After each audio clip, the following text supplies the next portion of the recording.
saya. Dia menghimbau kepada setiap kita, mari selesaikan masalah kita supaya apa? Tuhan menyelesaikan segala persoalan yang ada di dalam hidup kita. Kalau bangsa ini punya masalah dengan Tuhan, saya percaya waktu kita berdoa minta ampun serentak kepada Tuhan, gereja berdoa kepada Tuhan dan minta belas kasihan daripada Tuhan, maka Tuhan katakan dosa apapun Tuhan katakan akan menjadi putih seperti bulu. Ini luar biasa, ya. Kita sempat melihat bagaimana banyak sekali asumsi-asumsi masalah-masalah yang sedang terjadi, ya. Tetapi intinya buat setiap kita adalah introspeksi dalam diri kita, introspeksi apa yang menjadi kesalahan atas rakyat, atas bangsa, supaya apa yang berdaulat, yaitu Tuhan memberikan apa belas kasih-Nya kepada kita, kepada bangsa di mana kita ada. Amin. Di bangsa ini. Amin. Saudara yang dikasihi Tuhan, ini luar biasa hari ini dalam Jumat Agung Tuhan menawarkan, mari dalam kitab Yesaya kita berperkara, kita menyelesaikan masalah-masalah hidup kita yang tidak baik, yang tidak berkenan. Kalau dulu kita nggak taat setia kepada Tuhan, minta ampun, selesaikan Tuhan. Selepas Tuhan berikan pengampunan kepada kita, kita mau lebih taat lagi kepada Tuhan. Kalau kita lalai melakukan apa menjadi kewajiban di dalam perintah-perintah Tuhan, mari kita berperkara dengan Tuhan, selesaikan kepada Tuhan supaya apa? Kita tidak lagi lalai untuk melakukan kebenaran firman Tuhan. Kalau seringkali kita menjadi orang-orang yang jahat kepada orang-orang lain, hari ini kita berperkara dengan Tuhan supaya apa? Tuhan minta ampun kepada Tuhan, supaya kita menjadi orang-orang yang melakukan kebaikan kepada Tuhan. Saya perkara inilah waktunya buat Tuhan dalam Jumat Agung ini. Pada saat Tuhan disalibkan, ada mukjizat yang luar biasa terjadi, saudara. Saya percaya hari ini dalam ibadah Jumat Agung, setiap hamba-hamba Tuhan berseru kepada Tuhan supaya apa? Dalam Jumat Agung ini ada kuasa, ada mukjizat yang akan Tuhan kerjakan atas apa? Atas masalah yang terjadi di bangsa ini.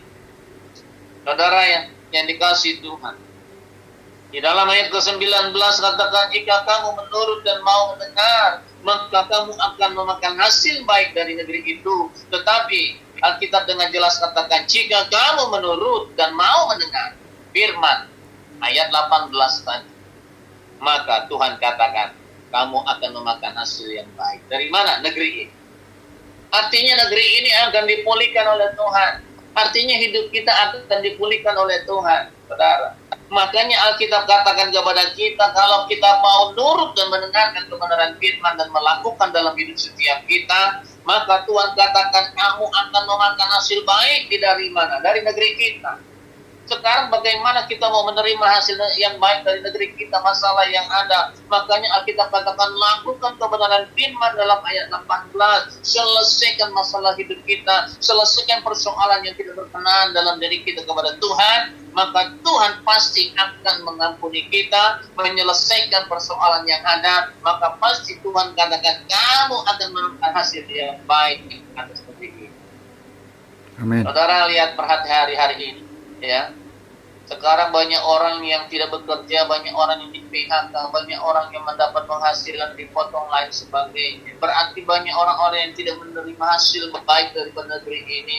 Inilah waktunya buat kita supaya apa? Kita mau menuruti firman Tuhan, kita mau mendengar firman Tuhan, kita mau melakukan kebenaran firman Tuhan, supaya apa? Supaya apa yang Tuhan katakan dalam kitab Yesaya, kamu akan memakan hasil yang baik dari negeri ini. Amin. Saya yakin sekali, saudara, ini waktunya dalam Jumat Agung ini dipulihkan oleh Tuhan.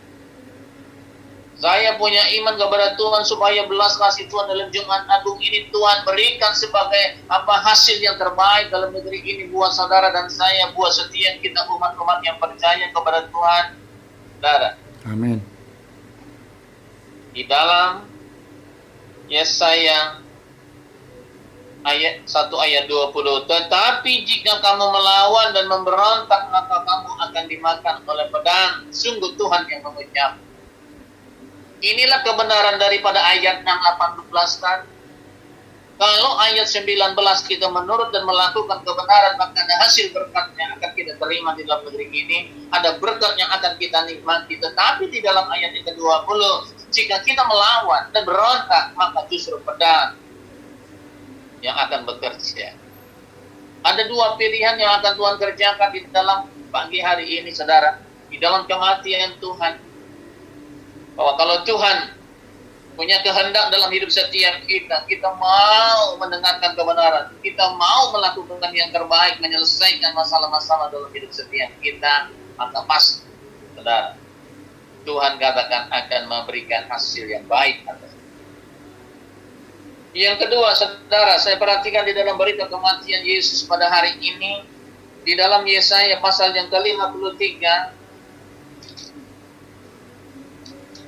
ayat yang ke-12, dikatakan dalam kebenaran firman Tuhan, sebab itu aku akan membagikan kepadanya orang-orang besar sebagai rampasan, dan ia akan memperoleh orang-orang kuat sebagai jarahan, yaitu sebagai ganti karena ia telah menyerahkan nyawanya ke dalam maut, dan karena ia terhitung di antara pemberontak-pemberontak, sekalipun ia menanggung dosa banyak orang dan berdoa berontak-berontak. Jadi kematiannya yang kedua ini, dia banyak menanggung penderitaan.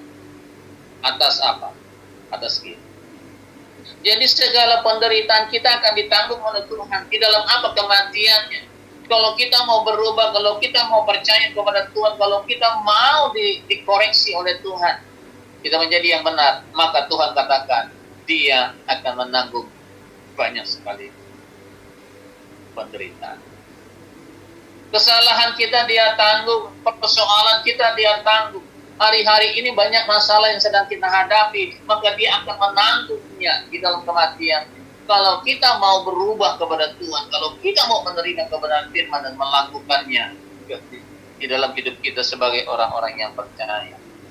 Di dalam Yesaya 53 ayat 3 dikatakan begini, ia dihina dan dihindari orang, seorang yang penuh kesengsaraan dan yang tidak menderita, yang biasa menderita kesakitan, dia sangat dihina sehingga orang menutup mata terhadap dia. Karena Yesus berkorban, Yesus dihina, dia dihindari oleh orang-orang, dia mengalami kesakitan. Itulah itulah penderitaan yang ditanggung atas kesalahan kita. Ya. Bahkan banyak orang-orang yang menutup mata kepada Dia. Banyak orang yang menutup mata, tidak percaya kepada Dia sebagai Tuhan yang menyelamatkan hidup setiap kita. Bahkan dikatakan, dan bagi kita pun Dia tidak masuk hitungan. Nah, inilah orang-orang yang berdosa, yang tidak memperhitungkan Tuhan dalam pengorbanannya, yang tidak peduli kepada Tuhan yang sudah mati buat kita, yang tidak mau memperhatikan pelayanan Tuhan. Kenapa? Karena Dia sudah lebih dulu melayani kita. Amin. Saya percaya setiap mimbar ditutup sama Tuhan untuk kita mengoreksi diri kita, membereskan masalah hidup setiap kita. Supaya apa? Supaya pada saat Tuhan izinkan kembali gereja terbuka, maka disitulah roh yang menyala-nyala itu ada dalam pribadi setiap kita, waktu kita mau ibadah. Saudara, ini luar biasa sekali ayat dalam kebenaran firman Tuhan di dalam ibadah Jumat Agung hari ini. Jangan sampai kita tidak masuk memperhitungkan Tuhan yang sudah mati buat kita. Jangan sampai kita tidak memperhitungkan apa yang sudah dialami Yesus sebagai Tuhan dalam penderitaannya. Orang lain bisa menutup mata. Orang yang belum berkenan kepada Tuhan bisa menutup mata. Tapi jangan sampai kita yang sudah diselamatkan Tuhan, kita yang sudah diberkati Tuhan, kita yang setiap hari pada saat hari ini masih ditambahkan usia, kita tidak memperhitung.